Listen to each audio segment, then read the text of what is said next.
That's really the worst scenario. That's almost the scenario that Biden wishes for. I've said very clearly, I think the Republican Party ought to go a different direction.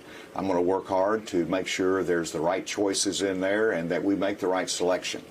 And so I think it's time to move on, and I think there's many that will join in that effort. It's bound to happen if you destroy enough basic principles and trust. If you drag your party's brand so far into the ground while you're doing it, even today's Republican Party might not tolerate you doing it a third time. That was Arkansas Governor Asa Hutchinson among a growing group of GOP leaders who appear to be stepping away from Donald Trump and considering running against him in the presidential primary in 2024. And if the midterms weren't proof enough, new polling shows voters are ready too. The Wall Street Journal's latest survey shows likely Republican voters view Florida Governor Ron DeSantis more favorably than the ex-president. And more than half of them would give him their vote if the primary were today. Just 38% would vote for Trump. Joining our conversation, political strategist and MSNBC contributor Matt Dowd, plus joining us on set, Cornell Belcher, pollster and the president of Brilliant Corners Research, and Miles is back as well. Cornell, I will start with you because we all look like we're about to go caroling, and I want people to be able to focus. And we are. And we're going caroling right after the show here. Here's the thing. I understand this idea that some prominent Republicans are going to say they're moving away from Trump because they want his job. Right?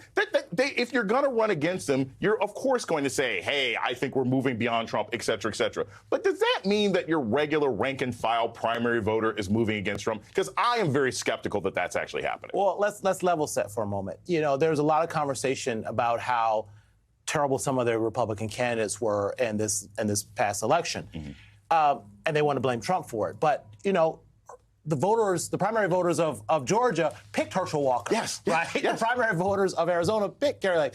So the primary voters are picking these candidates. So I don't know how far you can move away from Trump and the Trump-like candidates if, in fact, the primary voters are choosing those candidates. And it is a little bothersome to me that they are now moving away from Trump. It wasn't racism. It wasn't misogyny. It wasn't any of the divisiveness. No, it's all of a sudden they don't see him as positive for them from an electoral standpoint. Now they're going to pull back from. I think it's kind of bankrupt. But then I will also, my last point here is, Jay, careful about these early polls, right? And I'm a pollster, right? Polls at this point, they're not worth the paper that they're printed on, right? Go back to 2004. At this point, a guy by the name of General Wesley Clark was leading in the polls, yes. And there was never a Wesley Clark who made it to a nominee. So careful with these polls. But I still think Trump has a pretty strong hold on the base voter of the Republican Party. Matt, I want to take this to you because I think this is a key thing that Cornell is sort of talking about here. It doesn't matter if Donald Trump is the head of the ticket or the leader of the party, as long as Trumpism is still a motivating factor in primary elections in Pennsylvania, in Wisconsin, in Georgia, and in Arizona. Trumpism is still going to lead to crazy, nutty candidates that the national party can't stop. So is moving away from him really doing something if your local voters are still thirsting for that kind of candidate? Well, my fear, I think you're exactly right, but my fear is moving away from him, to my view, is not going to go towards something better. It's going to go to something worse because of how the party has evolved over time. As I've always said, and I know others have said this, is Trump didn't change the Republican Party. Trump reflected the Republican Party. And in 2016, give him credit, he understood the Republican Party as it existed then better than any of the other Republicans who had held office, including Jeb Bush and Marco Rubio and Chris Christie. They didn't know what the Republican Party had become. Donald Trump did. Now, he's magnified it to a large degree. I actually think some of Donald Trump's support among the rank and file has deteriorated some. But let me give you, and I tweeted this out earlier today, Donald Trump is more popular today among Republican primary voters today than he was when he won the nomination in 2016, in May of 2016. He's more popular today among Republican primary than he was then. Second, is more Republicans want him to run for a second term than Democrats want Joe Biden to run for a second term. Think about that. More Republicans want Donald Trump to be their nominee than Democrats want Joe Biden, who's the incumbent president, want Joe Biden to be the nominee. And so these polls, I agree, Cornell, you've got to take these all with a grain of salt, but also these aren't really reflective of the dynamic that it's about to exist. If you took a look at polls in 2015 that were one-on-one, every single Republican at the time in 2015, if it was one-on-one, was beating Donald Trump.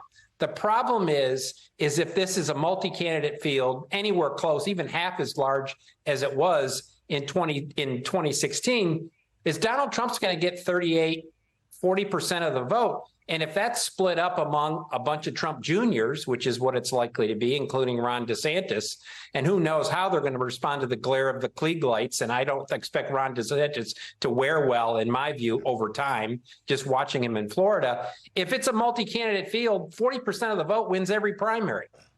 That's the problem for unless they coalesce around one candidate and actively take on Donald Trump now or in January or February. Donald Trump, if he wants it, and I'm not convinced he wants it, if he wants the nomination, he's going to have the nomination unless the Republicans do that.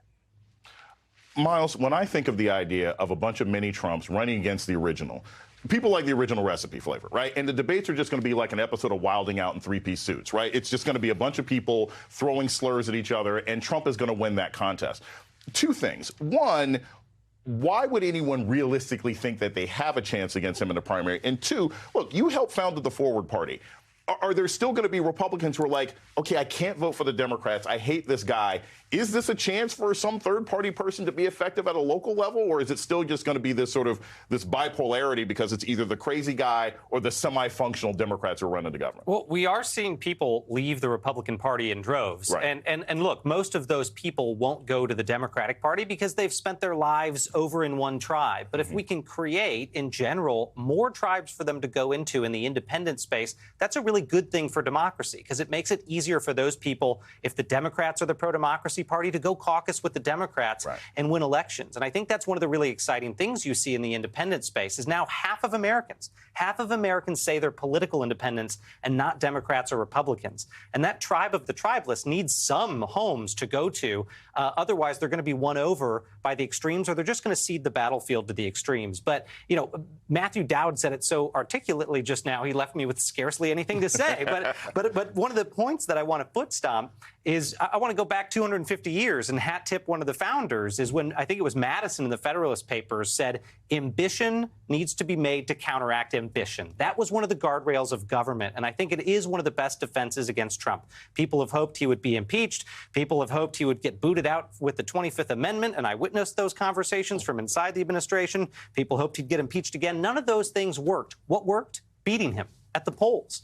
And that's the best hope to get Donald Trump out of our politics is in the primaries. Don't write him off yet. I mean, people want to write his political eulogy while his supporters, as Dowd just said, are writing political elegies for him and they still love him. So don't write him off just yet. But I think the bigger concern is, as you know, Jason, the mini Trumps, and we are seeing a lot of mini Trumps emerge. This is a generational challenge for conservatives of conscience around the country who want to take the Republican Party back. We have time for me to jump in? Real quick, structural. I mean, it's money, right? Another founder said money speaks and BS walks. But it's money. And Trump right now has a huge money advantage. And for the third-party people, I wish there could be a third party, but structurally, it's a $100 million game. it's called Derverger's Law. No one's going anywhere. We are enjoying this. When we return,